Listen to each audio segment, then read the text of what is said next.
Hey everyone, it's Ben. If you don't know who I am, I'm just a guy who likes to study and teach biomechanics and help people with lifting and lifting education. And today I want to start off with this question of why do I always feel deadlifts in my back? But before we get there, those of you who have been watching the channel for a while, I just want to describe to you what this kind of style of video is.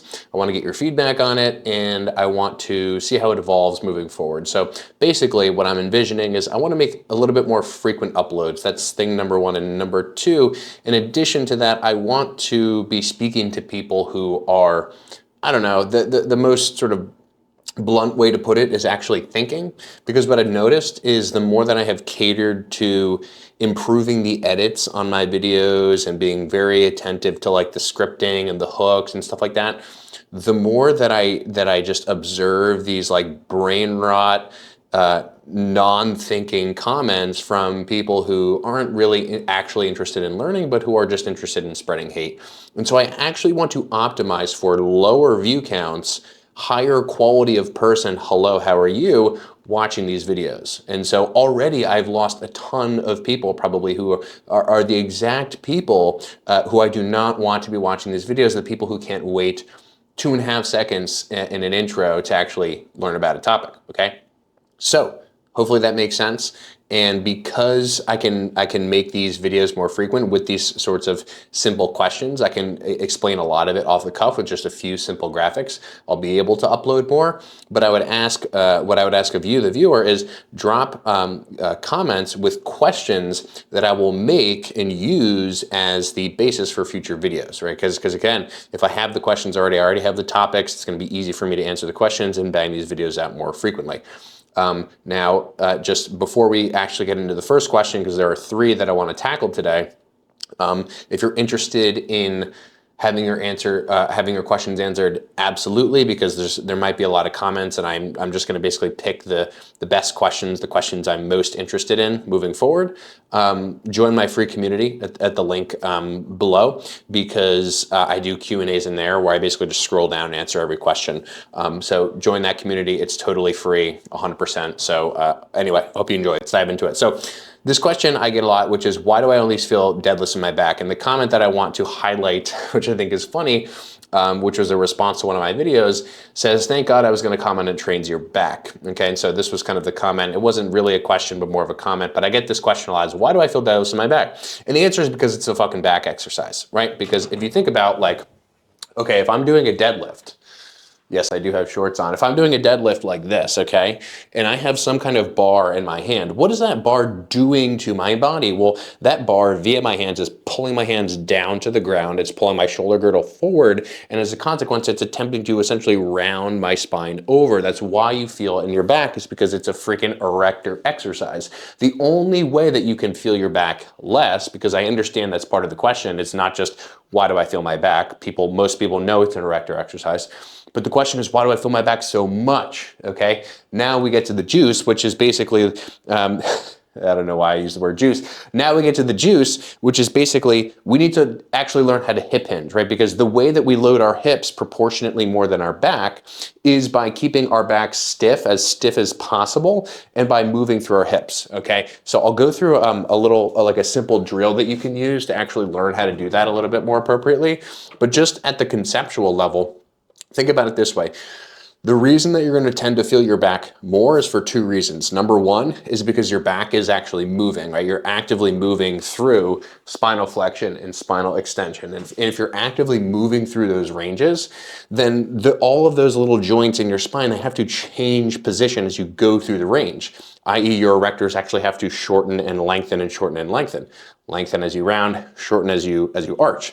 And so when you create an isometric, when you create a stiff spine, a neutral spine, which isn't necessarily best, but contextually, if you want to feel your back less, you need to keep your spine sort of neutral and stiff. When you keep a neutral spine, you hold that isometric. So think about like this, just on a really simple, more principle-based level, which is the muscle that is doing an isometric, or is the muscle that is actually going through a range of motion going to perform more work, right? Hopefully the answer is obvious, because The muscle that is actually going through a range of motion of lengthening and shortening is going to be the thing that's actually going to move the load in a direction. So in the case of a deadlift, if my hips are the only thing that's moving and my spine is basically just turned into this rigid lever that is tipping, well, guess what? What is doing the moving are your ass and your adductor and potentially your hamstrings or your quads, depending on what kind of deadlift you're doing.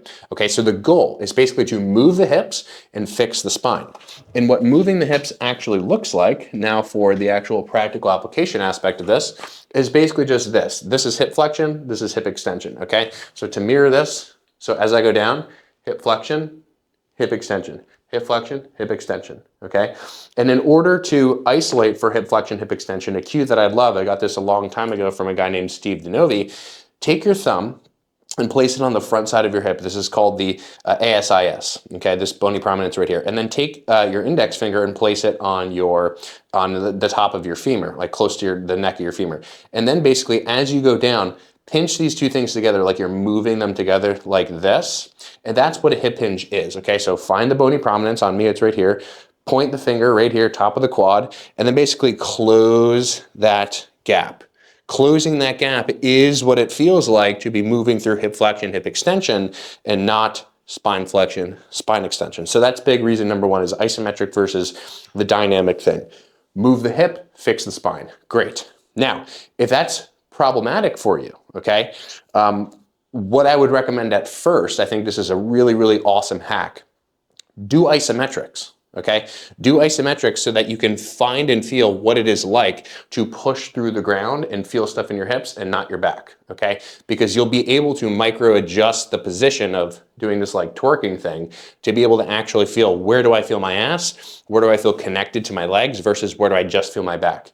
The way that you can do the isometric, you can either put a lot more load than you can handle on the bar, although that's kind of annoying and inconvenient. What I would do is I would just put a barbell underneath of a rack or something like that, anywhere that it's convenient, and just find the position and push up against it. My next tip would basically be to shorten the range of motion. So typically speaking, if you're aiming for the floor, you're gonna automatically sort of round your spine. So shorten the range of motion just to knee level and just use this range of motion to start. You'll find that it's much easier to kind of find and feel that hip hinge when you're not trying to touch the floor, okay? So principally speaking, we want isometric back, motion in the hips, number one. Number two, use isometrics to find and feel that position and to stabilize yourself in that position. And then three, shorten the range of motion. Decrease the available range that you can fuck up so that it's easier to actually accomplish that hinging motion. And then one other reason, by the way, is you can still keep a relatively like isometric spine. You can start spine flexed. The reason I say neutral instead of flexed, i.e. kind of straight and rigid as opposed to rounded over the whole time, is just because when you're rounded over, final demonstration here. Hello, this is Chesterfield, everyone. You all know him if you're familiar with the channel. Okay.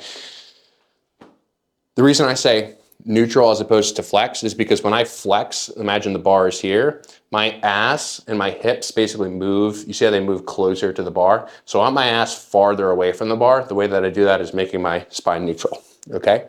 So Chester, I will be sitting from here forward. Actually, maybe I won't. Maybe I won't. Okay, so hopefully that's helpful in terms of why you only feel your back, and hopefully you got something good from that. Okay, question 2 of 3. What do you think of palof press? So this is a palof press for those of you who don't know. If the goal is to train the obliques, not a fan of palof press. I've literally never done a palof press in a client program. I can't remember the last time I did it. Maybe it was like early college when I didn't really have a good understanding of a lot of these things.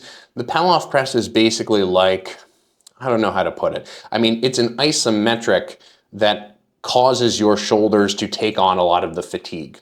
So like this position right here, there's nothing inherently wrong with this position, but what you would want to do ideally if you were trying to train your obliques is you would want to basically fix everything from the hips down, right? So like anchor your hips up against the bench or something similar. I like to do like a half kneeling version of this. And then after you've anchored your hips into a bench so that basically everything from your waist down can't move, just basically twist your torso, keeping your arms in this position, right? It's just basically an oblique twist, and you don't end up in a situation where you're just basically trying not to fall over the whole time, right? Because just imagine trying to use any kind of substantial load in this position. Any kind of substantial load in this position is basically just going to pull you off of your feet toward the origin of the cable, because you have nothing to actually prevent you from going in this direction, at least with this stance. Sure, you could widen your stance and basically do like a fucking split or a Cossack squat, but then at that point, it's kind of like, why not just anchor yourself up against something and do it that way? Something I've seen my buddy Alec Blennis do, which I've also done, which I absolutely love, is you basically do like a wide stance thing, but you hinge over. And so, sorry, Chester, I'm gonna have to keep moving you. What you do is like a wide stance thing, like this, okay?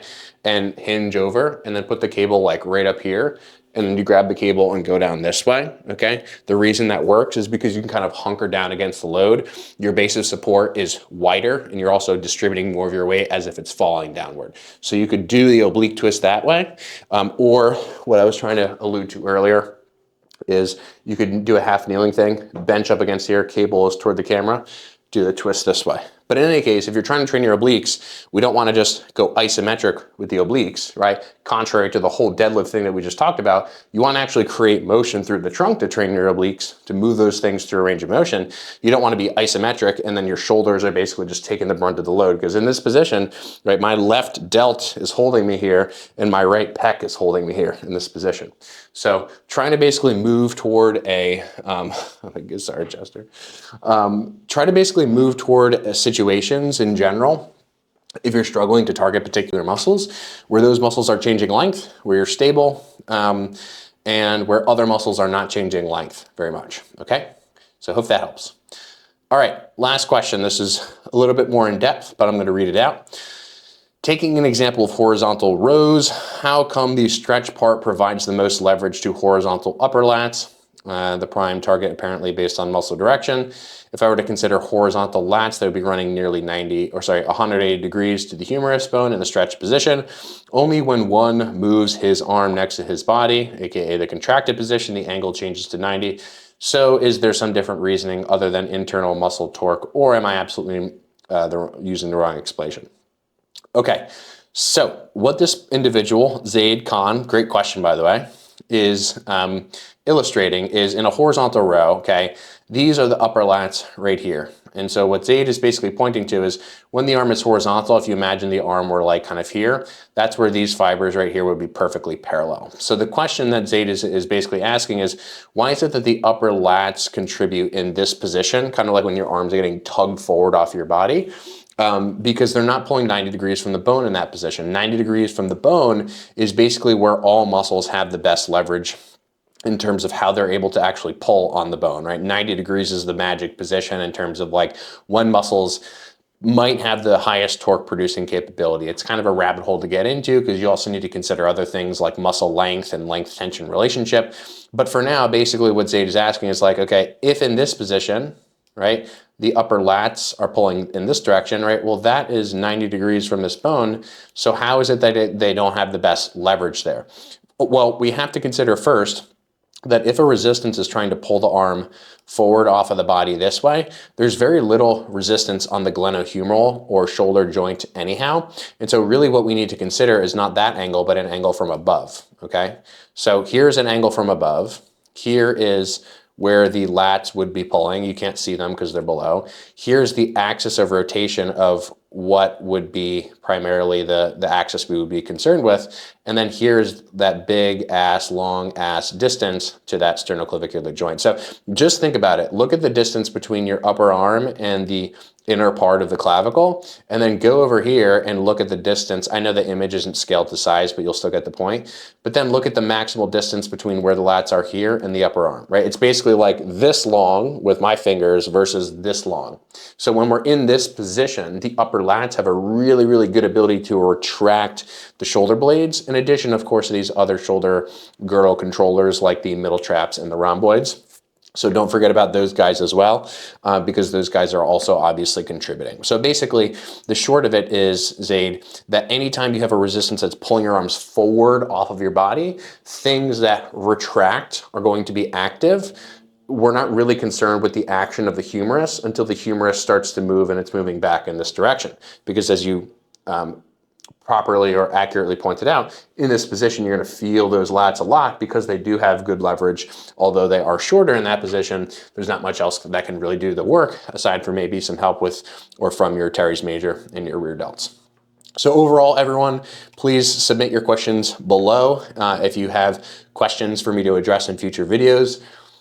How many questions I address per video will depend on the quality of the question and how long it'll take me to explain things. But also simultaneous to that, like, who knows? I thought the deadlift question would take me like 3 minutes and it took me maybe 3 times that or whatever it happens to be because I just go rambling, which maybe many of you enjoy.